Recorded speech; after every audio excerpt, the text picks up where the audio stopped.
Swayam Prabha. Digital India. Educated India.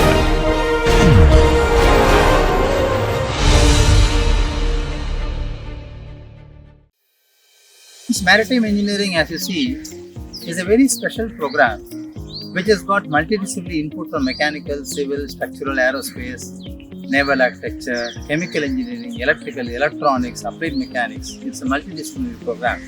You will find this program is completely different, dedicated to industrial training and thorough capacity building on the new trade of maritime sector. It's a grooming economy which will give you a lot of job opportunities and research frontiers as far as India is growing. And the Blue Corridor effect, which is planned by the Government of India, is one of the important mission which requires maritime engineering growth to happen in the country. So this program caters to expected that capacity building in this program. Friends, this is part of a material science engineering laboratory which becomes one of the teaching aid for the maritime engineering program. So when you talk about materials innovation in maritime industry, though concrete and steel have been conventional candidates of choice for engineers, for example, we have titanium vessels, high-speed craft boats made of fiberglass. These are all advanced materials which actually do not come across conventional standard design code of practices. We conduct box furnace test, tube furnace test, vacuum arc melting, induction melting, vacuum induction melting, vacuum sealing unit, which are all present in this laboratory is a small segment of material science laboratory. Friends, a typical furnace where the operating temperature for testing specimen can go as high as 12 degrees Celsius. Generally at room temperatures and ambient condition, the mechanical properties will not alter much. As you see in the course lectures, you will notice that strength of the material get degraded when the temperature rises beyond 600. Therefore, when you talk about fire resistant design, you must also choose an alloying element such a manner that the strength doesn't degrade beyond 600 degrees Celsius at all. Welcome to the ambience of IIT Gandhinagar lecture theatre. This is one of the interesting classrooms where the maritime engineering classes will be conducted. We have got state-of-the-art projection facility and good audio-visual recording systems. Once the lecture is over, you see the system here. We can generate the PDF files of the lecture directly and you can email the PDF files directly to your email IDs. So it's a state-of-the-art facility we have in IIT Gandhinagar where the lectures are lifetime recorded and shared with the students immediately. This is the IIT Gandhinagar library. This has got all collections of books which are referred as the standard textbooks and references for the course and the program. It also has lot of online editions of design code of practices and reference materials and e-collections of various video lectures of international courses and programs related to maritime engineering. We will be taking you around to the advanced material manufacturing units. So you will have state-of-the-art facilities available at IIT Gandhinagar. So welcome to the program to join MTech and PhD at IIT Gandhinagar Maritime Engineering. So please try to enjoy and take the advantage of this to the maximum. Welcome to the program and welcome to IIT Gandhinagar.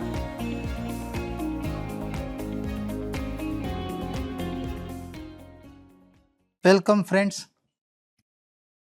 In this lecture number 9, in the SwayamPrabha course titled Maritime Structures, offered by Department of Maritime Engineering at IIT Gandhinagar, we are going to discuss about another type of maritime structures which are commonly referred as coastal structures. So it's a series of lecture, 1 or 2 lectures. So coastal structures 1 is what we will now discuss in this lecture number 9. I hope friends you have been following the different types of maritime structures used for oil and gas exploration, their geometric forms, the type of construction to some extent, then the structural action, then form dominant design aspects of these kinds of structures, where they are constructed, how big and what size do they have, and at what water depths they are installed, and how is the suitability of them for different water depths, right from fixed type to completely floating type. We discussed about these things in the previous set of lectures. Friends, I will definitely request you to go through them before you continue listening to this particular lecture because there is always a consequential understanding of contents of this course. So friends, in lecture number 9, it becomes our interest to discuss in detail coastal structures, which are also subset of maritime structures. The first question comes in mind to everybody who learn and understand and practice design construction of maritime structures. Coming to coastal structures, why do we study coastal structures? We all do agree and understand now that coastal structures are subset of maritime structures. It is a part of maritime structures. They are constructed in ocean but along the coastline. The earliest set of structures what we discussed were offshore structures. So, the term offshore refers to structures constructed away from the coastline.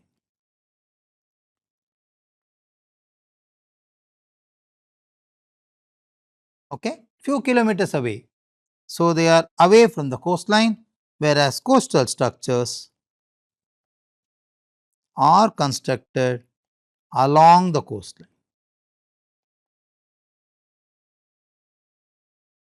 So, by intuition, you will be able to recollect the basic difference between these two types of structures. If we quickly compare offshore structures with that of coastal structures, which both are under the subset of maritime structures, one can say that offshore structures can be constructed at different water depths, varying from 100 meters to as high as 2000 meters. So, we realize that the structures at shallow water depths, at intermediate water depths, at deep water depths, at ultra deep water depths vary in the geometric form, especially in the substructural system. Whereas in coastal structures, friends, you will notice that essentially they are constructed along the coastline, and generally along the coastline the water depth is not very high.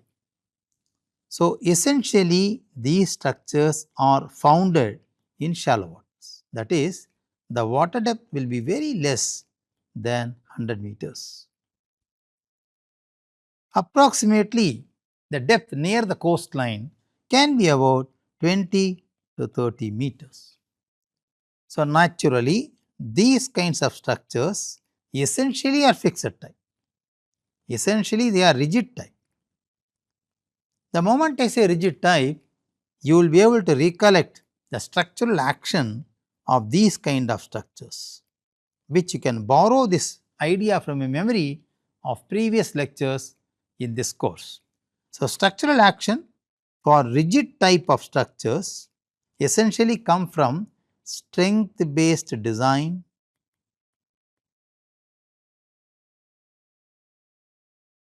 their displacements are very minimum. Now, the only difference between the rigid offshore construction and coastal structure is the material. In rigid type or fixed type offshore structures, the material can be steel, and of course, it can be concrete as well. The example could be gravity based structures, whereas coastal structures essentially are either made of concrete or rubble masonry. So, interestingly friends, as we go for rigid type of structures, we focus on the strength disbursement or the load disbursement essentially based on the material strength. So, the geometric form are not very dissimilar between coastal structures. Having said this, let us go back and understand why do we study them. The primary role of a coastal structure is shore protection. not resource extraction. Unlikely in offshore structures which have been constructed for oil and gas exploration, coastal structures do not constructed because of resource extraction, but they are used for protecting the shoreline. So, they are constructed therefore along the coastal line. Now, the question comes, which governs the design? They essentially are governed by wave action primarily, but since they are rigid type structures, soil erosion, sediment transport will also govern these designs and choice of location of these kind of structures. And as I said in the beginning, structural response of coastal structures are mainly mass dominant, that is similar to gravity systems.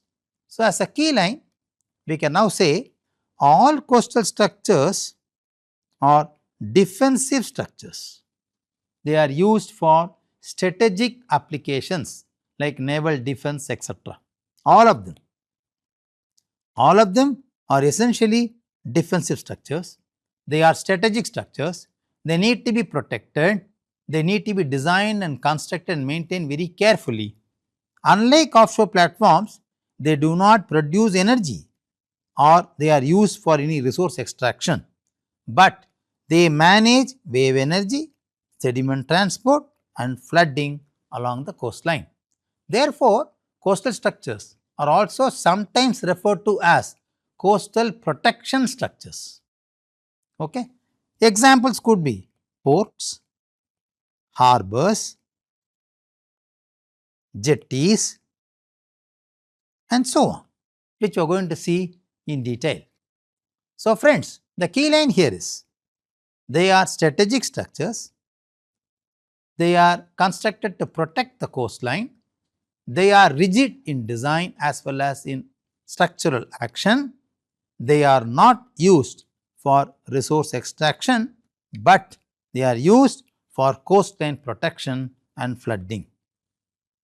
Having said this, let us say, what are the important functions of coastal structures?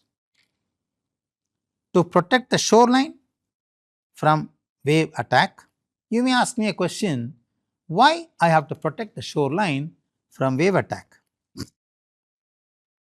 Why a shoreline need to be protected?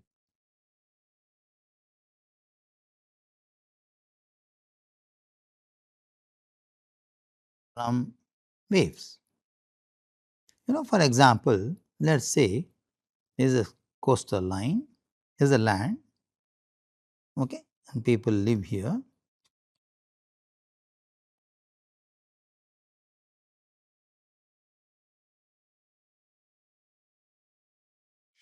This is sea, this is seaside. In due course of time, because of large action of waves coming and hitting the coast and the waves return back to sea, they cause something called coastline erosion. So, there may be a possibility in long run this coastline may get moved towards the land. There is a possibility, okay, because there is no clear demarcation where is the coastline. Today the coastline is here, maybe after 10 years it may be moving here. Now the question comes, is there a possibility the coastline can move towards the sea? And the possibility is not there at all, because there is no condition of land formation in the seaside. So, there is always a higher possibility of coastline erosion. So, now when you have got houses or colonial establishments along the coastline like fishermen community and other housing which are constructed on the coastline, India being a peninsular country, you will notice that about 10 to 15% population of this country essentially breed an aquaculture. So, they live along the coastline, and also we are in the promotion of maritime trade. Therefore, lot of harbor and port structures need to be constructed along the coastline to promote maritime trade. Therefore, it is our important responsibility to check whether this coastline is getting eroded. So, to protect the shoreline from the wave attack, it becomes mandatory that the coastline completely should get protected. So, protection of shoreline from the wave attack is a foremost function of any coastal structure. Additional functions could be preventing coastal erosion, reduce inlet filling and dredging. We will talk about what is dredging slightly later. Protect the moored vessels, it is very important.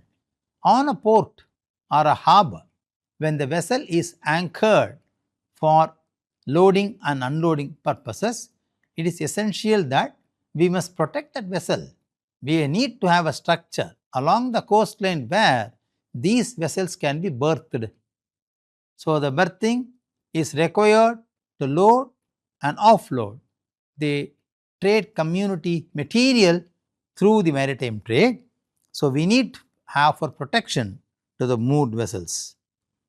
Furthermore, it is a very interesting idea that let us say I have an open sea, this is my coastline, I am drawing again the coastline, this is my coastline. I have a harbour or a port, let us say constructed here, there is a jetty. There is a jetty constructed here. There is a jetty. Okay, and there is a port infrastructure here. There are buildings, there are offices, and they say it is a port office, right. Now, this is an open sea. This is open sea. I have a vessel.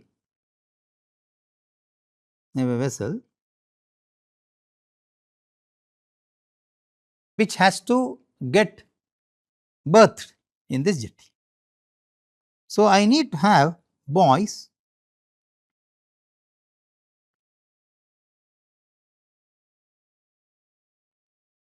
which will direct this vessel to this jetty. So, these are nothing but indicator buoys.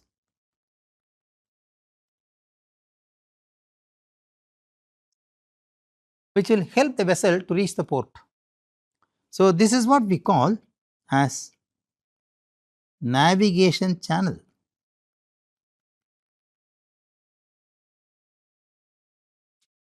Friends, this navigation channel should be maintained for enough depth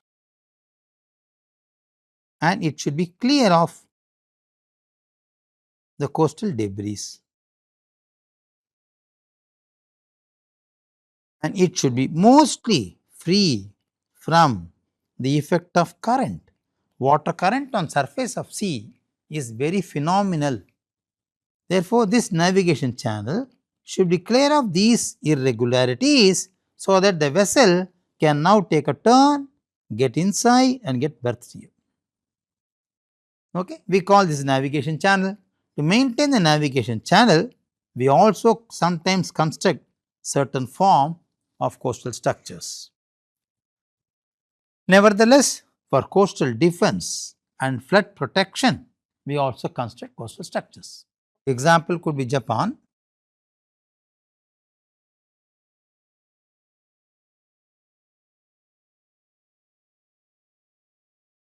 Here along the coastline, you have nuclear reactors.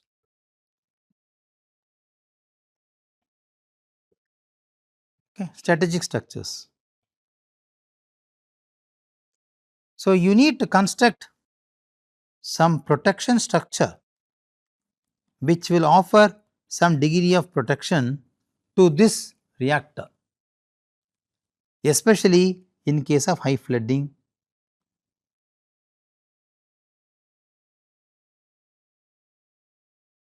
You must have seen the recent tsunami in Japan, where the nuclear reactor was flooded completely because of high waves. The wave height was approximately about 18 meters and rested for about 3 days. So it completely devastated the nuclear reaction setup. However, the floating structures constructed along with this coastline somewhat offer a good protection to these kind of reactor structures, and they could recommission them within a span of about 9 months after the tsunami receded. So sometimes we construct structures which are also useful for flood protection. So friends, various functions of coastal structures are to protect shoreline, to prevent coastal erosion, to reduce dredging, to protect the moored vessel which are parked or berthed on the coastal and port structures, to stabilize the navigation channel and helping vessels, large deep draft vessels, cargo vessels to reach the port, and also useful for coastal defense and flood protection. India being a peninsular country, coastal defense plays a very vital role for protecting our country from neighbors' infiltration. Having said this, let us see how do we classify these kinds of structures. They are classified as you see on the screen: sea dikes, sea walls, revetments, bulkheads, groins, breakwaters and jetties. These are major classifications of coastal structures. Let us see one by one about their geometric design, their functional aspect, structural action and some key points of each one of them separately. Let us start with sea dikes. See the image on the screen here. A typical sea dike looks like this. I want you to pay attention to the material of construction of a sea dike. Essentially, these are rubbled stones. Okay? These are stones actually. Can you see them here? These are stones. It is a rubbled construction of stones arranged in a specific geometric form so that the coastline gets protected from the wave action.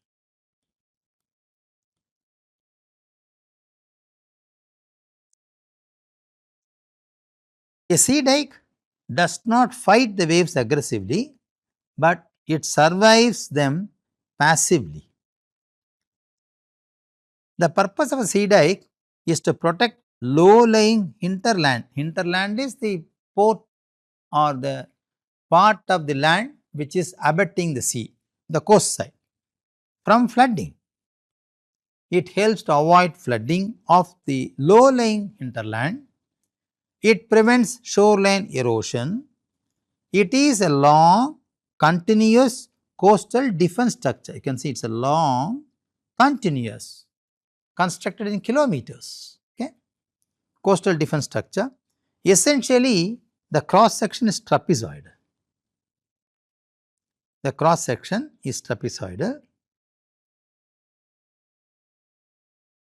Let us mark a quick figure here. Essentially, the cross section is trapezoidal.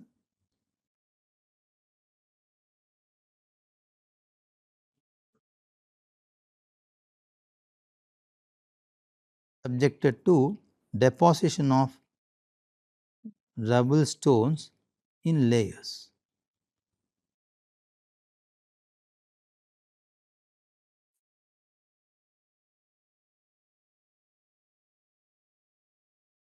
Also the pitching.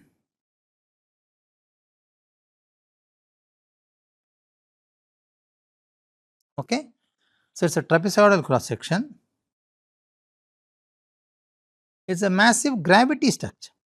So, it resists the load, lateral load only by its self weight. Generally, the seaward slope is 1 in 10, gentle slope.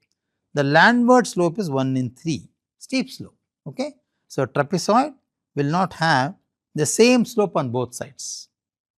If this is the sea side, then the seaward slope is very gentle, is 1 in 10. If this is the land side, then this is steeper, 1 in 3. Okay, we know 1 in 3. For 3 horizontal, 1 vertical, this is 1 in 3, 1 in 3. For gentle it is 1 in 10. So, the gentle slope is towards the seaside, the steeper slope is towards the landslide, and it is a simple trapezoidal masonry structure constructed with rubble masonry, and it is similar to a gravity structure. What are the materials used for sea dike construction? The core of the trapezoidal cross section will be sand, silty sand and clay, and the outer layer will be protected by rubble stones and boulders. Sometimes people use asphalt and concrete slabs, and over which they grow vegetation cover. There are filter layers provided in the cross section through and through to control the seepage. Okay? So, essentially the material is core is sand and clay and outside is rubble masonry. Sea dikes are geotechnical structures, not pure structural systems. It is a geotechnical formation, right? It is a formation. Let us see what is the structural action of a sea dike. It has got low permeability, wave energy reduced by gentle slope and higher mass. The failure modes of this kind of structure arise from slope erosion, piping and crest overtopping. For example, you have a trapezoidal system and this is my sea water. The sea water level gets up, rises up, it overtopples. Okay? So, it is called crest overtopping, then this fails. Okay? It can also fail by erosion. It can also erode here and the structure can get. So, essentially a dike is a geometric formation of geotechnical system. It is not a structural system. Then one can ask a question, when we should not construct a sea dike, when it is not ideal. When the initial cost is very high, when there is a severe environmental and visual impact created and it requires a continuous maintenance, it cuts off the access to the coast completely. So, in such situations, sea dikes are not ideal alternates of coastal structures. So, sea dikes protect the land, but at the cost of losing the coast. Okay? Having said this, let us see the next type of structure called as sea wall. Friends, sea wall is a solid reinforced concrete wall. You can see this is a wall like a dam, no? Reservoir. So, this is the seaside and that is the land side opposite. So, it is constructed on a specific slope and specific cross section like this. Okay, this is my water lane. So, it is completely a reinforced concrete wall running for kilometers, which helps you to protect the coastal line or the land side on the coast from the seawater entry. So, the purpose of this kind of structure is to prevent flooding due to storm surge and waves. It protects roads, promenades and buildings constructed along the coastline. It preserves the natural beach profile along the coastline. So, you must have seen many of the European countries where they have beaches which are susceptible to soil erosion, they construct sea walls to maintain the scenic beauty of the beach. One example could be Europe, especially Italy. You can see that there are a lot of sea walls constructed all along the coast of Italian line to protect the beach, because in Italy especially people have a lot of fun on the seaside, especially on weekends. So, the geometry of this sea wall is generally of the type which I am drawing here. So, a typical sea wall cross section looks like this and it runs for the entire length If this is the seaside, this is the coast or the land side, okay. And here people built is a wall on the coastal side, they do pitching, okay. Then they have a road, they have a pedestrian walkway,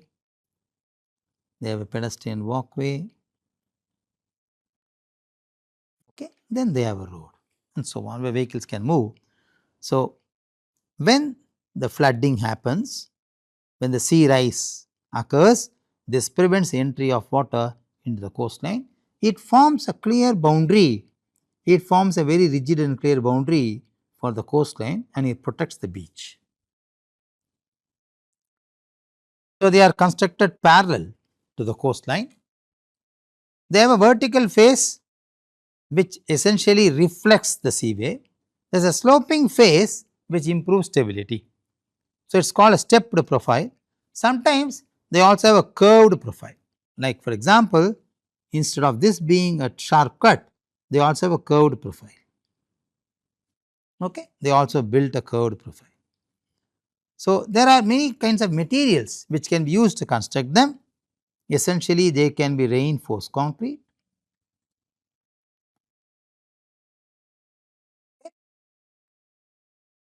So, they are essentially shorter in length compared to sea decks. Sea decks are very long. Okay? Sea decks are constructed all along the coast in kilometers, whereas sea walls are very expensive, therefore, they are only for a shorter length. Friends, the key word here is sea walls protect specific structures, not the entire coast.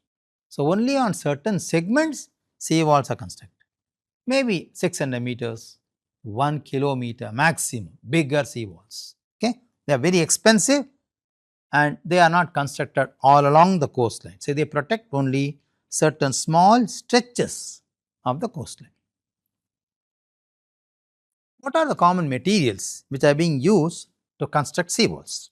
One can also construct seawall using rubble masonry or reinforced concrete and mass concrete masonry. One can also use concrete surfacing with asphalt lining as materials. We look at the structural action. It is low permeability and it is watertight. The wave energy is reduced by a gentle slope. Failure modes could be slope erosion, piping and crest overtopping, which are more or less similar to sea dikes. Sea walls often protect one place by damaging the another one. I can give a very clear example of this. Let us say I have a coastline.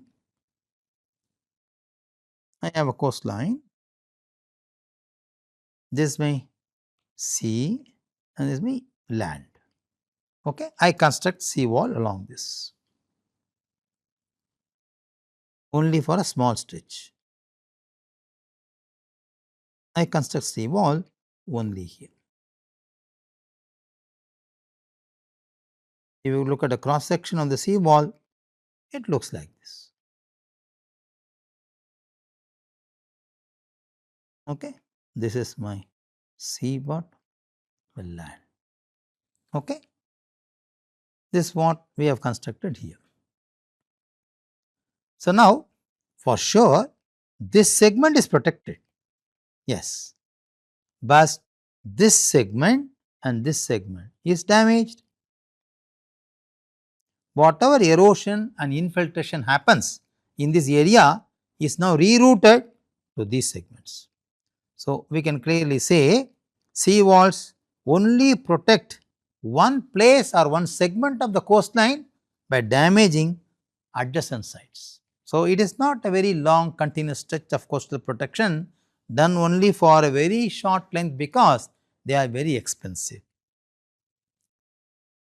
The construction type of sea walls could be a sloping front using rubble mound masonry, a vertical front using a mass concrete rigid masonry, and it can be interesting to know that stability depends on the toe protection. So, this is the toe of the sea wall, this is the heel,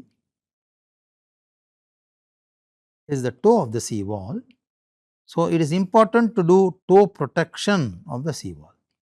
Friends, here we are not discussing the geometric design of this, we will talk about this much later in the course, but toe protection is very important to prevent the soil erosion under the seawall construction. Okay? So, toe protection is important to improve stability of the seawall.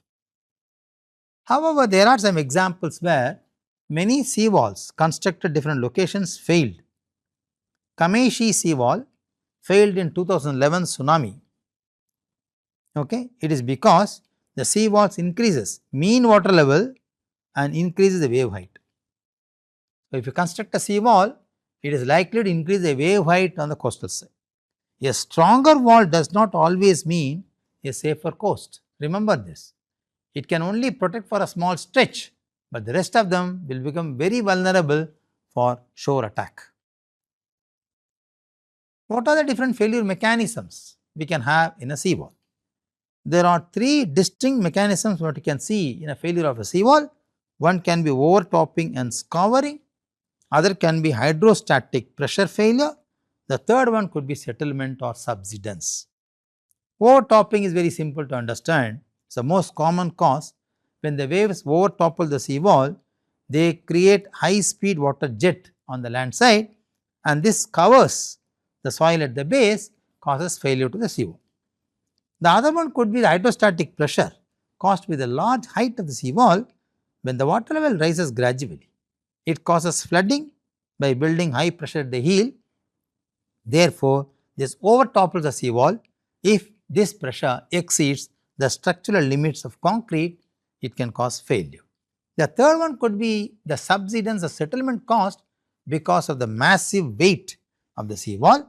Under the massive earthquakes, especially the one which happened in Japan in 2011, the ground level subsided by about a meter, and this has caused lot of overtopping of water, and the coast protection was completely compromised. So, there are different failure mechanisms by which a seawall can also fail. The third type of structure could be a revetment. The term revetment helps you to recollect it is a complete rubble bounded masonry system. Okay. These are all pitching, stone pitching done on surfaces. You must have seen this kind of pitching on many retaining walls on the gardens. Okay. Similar thing happens on the shore side also. One can see this structure looks similar to what you have in sea walls, except that in sea wall it is a monolithic concrete structure, whereas in this case they are integrated geotechnical systems deposits which are lined or pitched on the surface by stones, which helps us to understand the cross section in a larger and wider form. Revetments are constructed to protect shoreline from erosion. It also helps us to maintain the natural beach slope, and it is a flexible alternative to a seawall. Seawalls are very expensive, as I told you, whereas revetments are slightly cheaper compared to seawalls, offers the same protection strength. The geometry is similar to having a sloping profile. It is layered system, armor layer, filter layer and core soil. For example, if you look at the cross section of a revetment, the revetment has a sloped system. So, one can see, so there is a pitching layer here, which we call as an armor layer. Then this layer is a filter layer, which will be deposit of sands and rubbles. One can say deposit of sands and rubbles, and this will be a core layer. This is the filter layer. I am drawing the cross section, okay, and this is the core layer. Large boulders packed with granular soil, core layer. Okay. So, the armor layer is done with stone pitching, which you see here. is a normal layer. Okay. Revetments are energy absorbers, not reflectors, because they are having impervious layers, and the pervious pores between these connections and joints will allow CO2 to enter. The energy absorbers. So, they reduce, they dissipate the wave energy acting on the coast side. That is how they help to reduce the impact of the waves on the coast side. If seawall fight waves, revetments hug the waves. Okay? They absorb the waves, they do not reflect the waves. Seawalls reflect the waves. So, the action of a seawall and a revetment in terms of wave attack is vice versa. Seawalls fight or reflect the waves, whereas revetments absorb the waves, they hug the waves. Okay? They are acting as energy absorbers. By absorbing the energy, they reduce the impact on the coast side. Okay? Having said this,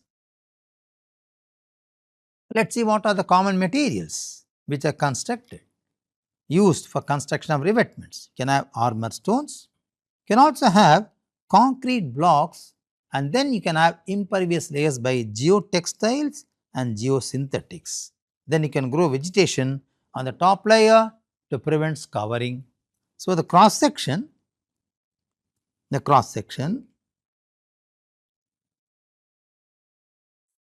can have an armor layer,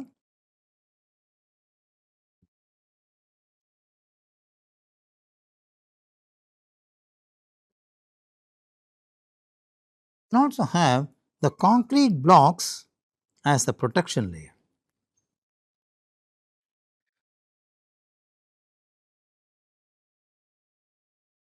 Big gabion boxes, okay? Big gabion boxes as a protection layer. To maintain the integration of this, one can also have the geosynthetic layers.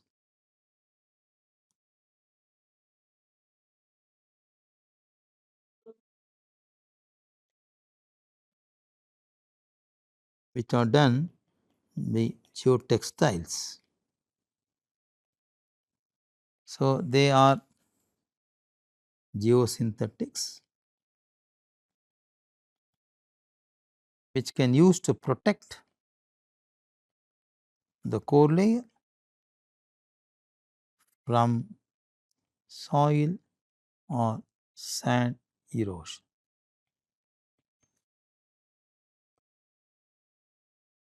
Okay. They also grow vegetation on the top side. Let us say this is my water level. They also grow vegetation on the top side.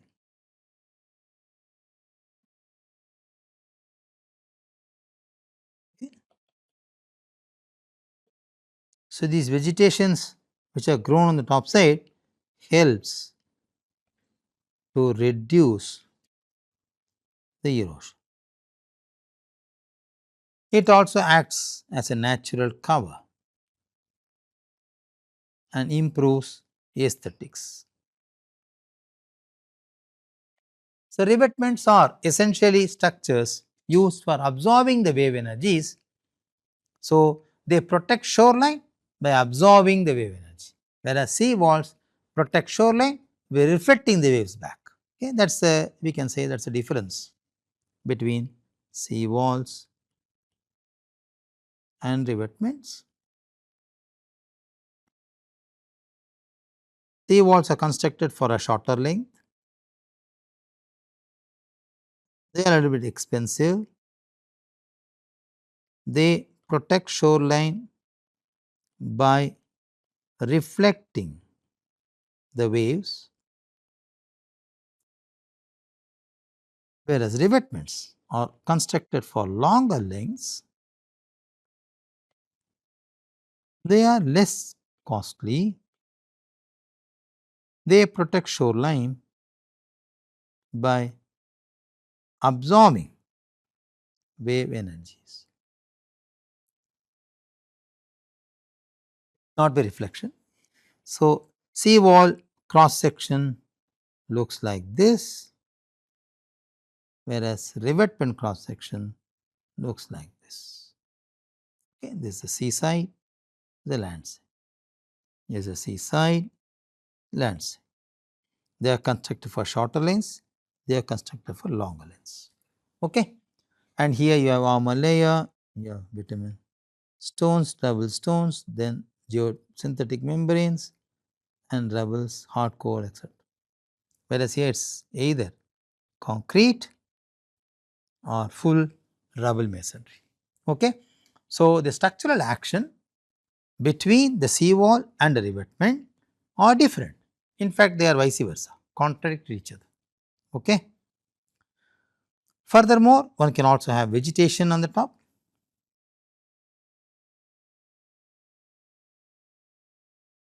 Okay. Whereas here, no such things are possible. So, let us look at the structural action of a revetment. Revetments dissipate wave energy through porosity.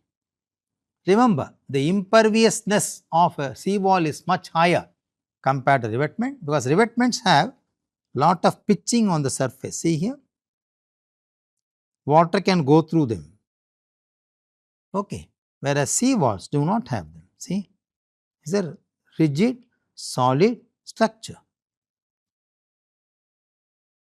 Okay, rigid, solid structure. Here, you can have lot of holes and joints and connections where water can enter through. So, they dissipate energy through porosity. They also control something called surface runoff. It reduces reflection compared to seawalls. They are meant for a shorter service life. A revetment exists in position or place for about 25-30 years. Beyond that, it will be disintegrated.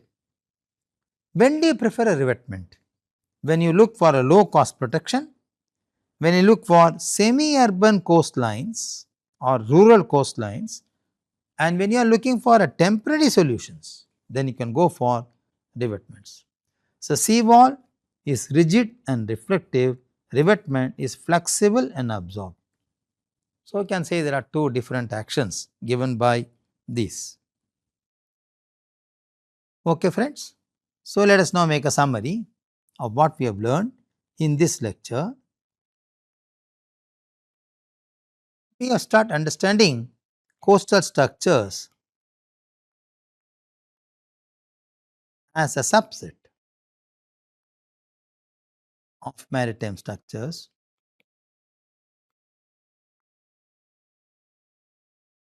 We have said coastal structures are constructed for different purposes, different functions. The primary function is to protect the coast. It can also act as defensive structures.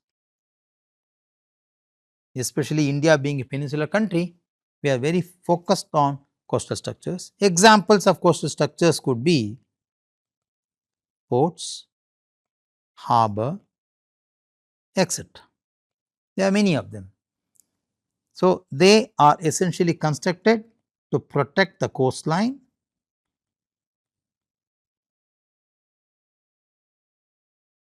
Okay. They are cheap and economic solutions for protecting coastline. They are actually, most of them are geotechnical formation, not essentially structural system. Okay. Most of them are rigid type. So, they resist lateral forces by strength and not by the geometric form. So, the geometric form should also help to improve aesthetics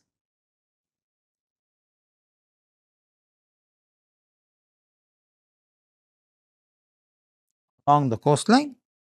It also should help me to reduce the coastal erosion, and it should protect the low-lying coastal hinterland. Okay, they are constructed mostly along the coastline. So, the depth of construction could approximately vary from about 25 to 40 meters, that is all. Whereas offshore structures are constructed much deeper. They are away from the coastline, used for any specific purpose like oil and gas exploration. Whereas here they are constructed for coastal protection, friends. Okay. So, we have seen three different types, let us say sea dikes, sea walls and revetments in this lecture. For example, there are many types of coastal structures which we said in the beginning, out of which we have discussed sea dikes, sea walls and revetments. The rest we will discuss in the upcoming lectures. Thank you very much. Namaste.